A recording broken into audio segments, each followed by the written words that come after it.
बिस्मिल्लाहिर्रहमानिर्रहीम। अस्सलाम वालेकुम नाज़रीन, मैं राजा नसीर हूँ और आप मेरा फेसबुक और यूट्यूब चैनल देख रहे हैं। नाज़रीन, उम्मीद है आप खैरियत से होंगे। नाज़रीन, अमीर बलाज उर्फ ट्रक्का वाला यानी कि टीपू ट्रक्का वाले का साहबजादा, जिसको एक शादी की तकरीब में गुज़श्ता शब जो है वो अब्दी नींद सुला दिया गया। बहुत ही अफसोसनाक वाक़या पेश आया। नाज़रीन, उसके हवाले से कुछ चौंका देने वाले हक़ाइक़ सामने आए हैं जो कि आपके साथ शेयर करने इंतहाई ज़रूरी हैं। नाज़रीन, अमीर बलाज के बहनोई ने मीडिया से गुफ्तगू करते हुए कुछ बातें की हैं, वो भी आपको बता देते हैं। इनकी पुरानी दुश्मनी क्या आपस में चल रही थी, कौन इनके दुश्मन थे और इस टाइम इनके जो कातिल हैं वो कहाँ पर मौजूद हैं, ये तमाम तर तफसीलात सामने आई हैं। इसके अलावा ये सबसे बड़ी बात कि वहाँ से जो आला कत्ल है वो कहाँ पर जो है वो गायब हो चुका है, और जो मारने वाला लड़का था मुजफ्फर जिसका नाम बताया जा रहा है वो कौन था और वो उसका क्या किरदार, ये सारी बातें मैं आपके साथ शेयर करूंगा इस व्लॉग में।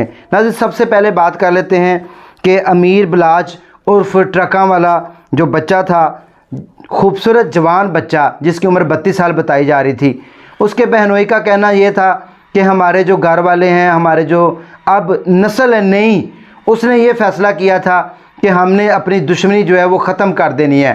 उनका कहना यह था कि इसके बारे में अमीर बलाज ने हमेशा अमन को तरजीह दी, प्यार मोहब्बत को फ़रोग़ दिया और सबके साथ जितने भी हमारे दुश्मन गुज़र चुके हैं, जितने भी हमारे दुश्मन थे, उन सब के साथ हाथ मिलाने के लिए वो तैयार हो चुका था। उसने कहा हम पुरानी दुश्मनी जो है वो उसको नहीं पाल सकते। जिन हालात में से मैं गुज़रा हूँ, जिन हालात में मैंने परवरिश की है, मैं नहीं चाहता कि मेरी आने वाली जो औलाद है वो उसी माहौल में पड़े बढ़े और उनको भी उसी तरह डर और खौफ हो। पैसे की फरावानी है, सारा कुछ है, लेकिन सुकून नहीं है हमारी ज़िंदगी में। हर वक्त ख्याल रहता है, परेशानी रहती है कि कोई आके हमें मारना। उसके बाद बिछड़ा वो इस अदा से कि रुत ही बदल गई, एक शख्स सारे शहर को वीरान कर गया। नाज़रीन, यकीन करें कि अमीर बलाज के दुनिया फ़ानी से कूच करने के बाद उसके महल्लेदार, वहाँ की जो ताजर बरादरी थी, हर आंख अश्कबार है। उनके महल्लेदारों से हम मिले हैं, उनके महल्लेदारों का मौक़िफ़ सामने आया है। उनका कहना यह था कि वो लोगों की बहुत ज़्यादा जो है वो खुफिया मदद करता था, गरीबों का बहुत ख्याल रखता था, वो पैसे बांटता था। गरीब कोई उसके दर पे चला जाता था तो कभी खाली वापस नहीं लौटता था। इसके अलावा महल्लेदारों के साथ वो नमाज़ पढ़ता था। उसने अपने डेरे के करीब जो है वो 2 मस्जिदें भी बनवाई हुई थी और उन्हीं मस्जिदों में वो अपना वक़्त गुजारता था। ज़्यादातर जो है वो इबादत में मसरूफ़ रहता था, यानी कि इतना नेक बच्चा था। उसको जिसने भी मारा है उसके साथ जुल्म ज़्यादती की है और उसका नाहक कत्ल किया है। नाज़रीन, ये वही अल्फाज हैं, ये वही तारीफ़ है किसी के दुनिया से गुज़र जाने के बाद की जाए तो यकीन करें पता चलता है कि वो इंसान किस लेवल की ज़िंदगी गुजारा था और किस शख्सियत का मालिक था। मरने के बाद जिसकी तारीफ़ की जाए अल्लाह पाक उसकी बख्शिश भी फरमा देता है। नाज़रीन, आप बात कर लेते हैं जिस शख्स ने अमीर बलाज उर्फ ट्रक्का वाले को शादी की तकरीब में मारा।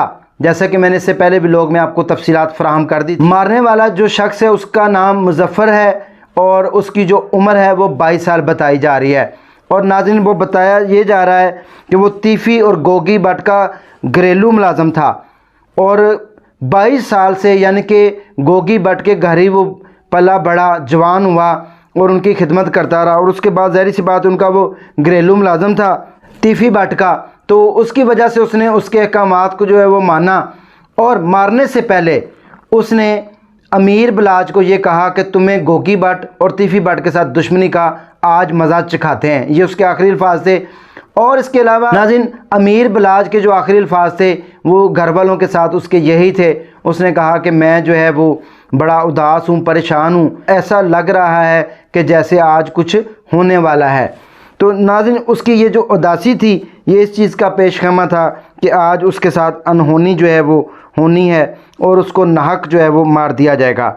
नाज़रीन, जब हमलावर ने उसके ऊपर हमला किया वहाँ से जो आला कत्ल है वो भी गायब हो गया पुलिस की रवायती गफलत के नतीजे में। और मुजफ्फर जो था उसके बारे में जो हौलनाक इंकशाफात सामने आए वो ये हैं कि मुजफ्फर ने 5वीं शादी 2021 में की है। इससे पहले उसने 4 लड़कियों के साथ शादी की और चारों को तलाक दे दी और 5वीं जो उसकी बीवी थी उसके साथ वो रिहाइश पजीर था और वो तीफ़ी भट्ट और गोगी भट्ट के घर में ही रहता था। और नाज़रीन, ये बहुत बड़ा गैंग है और इनकी 40 साल पुरानी आपस में दुश्मनी जो है वो चलती आ रही है। टीपू ट्रकों वाला जो है उसने दुश्मनी का आगाज़ किया था। लाहौर में रहने वाले पुराने जो लोग हैं वो एक दूसरे के साथ इसी तरह दुश्मनी रखते थे। नाज़रीन, उसके बाद मुजफ्फ़र ने जब उसके ऊपर हमला आवर हुआ तो उससे चंद सेकंड पहले उसने जो आखिरी कॉल की वो तीफ़ी भट्ट को की। और बताया ये जा रहा है कि तीफ़ी भट्ट उस टाइम इस्लामाबाद एयरपोर्ट पर मौजूद था और इसकी टिकट जो है वो ओके हो चुकी थी। और उसके बाद जैसे ही उसको पता चला कि जो है वो अमीर बलाज खालके की को जा मिला है, उसको मार दिया गया है, तो वो वहाँ से इस्लामाबाद से बैरून मुल्क जो है वो प्रवास कर गया। उसके बाद उससे एक दिन पहले गोगी भट्ट जो है वो कराची से जो है वो बैरून मुल्क का सफ़र करने के लिए वहाँ से रवाना हुआ। और इन दोनों का, तीफ़ी भट्ट और गोगी भट्ट का जो है वो मुजफ्फ़र के साथ बराह रास्त रब्ता था और वो इसको इंस्ट्रक्शन पास कर रहे थे। नाज़रीन, जब ये इसने मौका वारदात का फ़ायदा उठाते हुए अमीर बलाज के ऊपर हमला किया तो दोनों को पहले आगाह किया कि अब मैं उसके ऊपर हमला करने लगा हूँ, और उसके बाद जो है वो उसके ऊपर अंधाधुंध फायरिंग कर दी। अमीर बलाज तो था, जब उसको फायर लगे तो उसके जो मुहाफ़िज़ थे उन्होंने भी फायर किए और जिसके नतीजे में अमीर बलाज जो है वो भी नीचे गिर गया। और जो हमलावर था मुजफ्फ़र जिसका नाम था, वो जो है वो मौके के ऊपर ही दम तोड़ गया। अमीर बलाज, एक सिक्योरिटी गार्ड, एक उसका दोस्त, उन चारों लोगों को जो है वो हॉस्पिटल रेफ़र किया गया। लेकिन हॉस्पिटल में बाकी जो 2 लोग हैं वो तो ठीक हैं, खैर-ओ-आफ़ियत से हैं, लेकिन जो अमीर बलाज था वो खून ज़्यादा बह जाने की वजह से खालके हकीकी को जा मिला। नाज़रीन, जो हमलावर है उसका जो मौके के ऊपर पिस्टल था, आला कत्ल का जो आला होता है, वो भी अभी तक पुलिस जो है वो नाकाम हो चुकी है, उसको भी बरामद नहीं कर सकी। इसके अलावा पुलिस ने उस जाए वक़ूआ की CDRs भी निकलवाई हैं, जिसके बाद ये इंकशाफात हुए हैं कि वो जो है वो उनके साथ तीफ़ी भट्ट और गोगी भट्ट के साथ राब्ते में था। नाज़रीन, उसके बाद जो है वो पुलिस ने इनके रेड वारंट जो है वो जारी कर दिए हैं।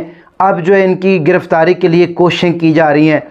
जैसे ही पुलिस को इनकी लोकेशन ट्रेस होगी तो पुलिस इनको गिरफ़्तार करके ले आएगी। और उम्मीद तो बड़ी है कि ये जो 40 साल पुरानी दुश्मनी है ये अपने अंजाम को भी पहुंच जाएगी। और इस तरह जुल्म और ज़्यादती हुई है कि एक नौजवान खूबसूरत बच्चे को, नाहक जवान बच्चे को मौत के मुंह में धकेल दिया गया, जिसके मरने के गम में पूरी शालम मार्केट और गिरदनवा के जितने भी लोग थे वो गमज़दा दिखाई दिए। ताजर बरादरी के अंदर जो है वो गम देखने में आया। नाज़रीन, ये था अफसोसनाक वाक़या और ये थे उनके कातलों की और ये थे मौका वारदात की सारी कंडीशन। इसके अलावा फ़र्स्ट जो वीडियो हमारे चैनल पर मौजूद है वो तफसीलात देख सकते हैं। दीजिए इसी अफसोसनाक वाक़े के साथ अपने मेज़बान राजा नसीर को इजाज़त, दुआ में याद रखें। अगले समय दोबारा मिलेंगे। अल्लाह हाफ़िज़।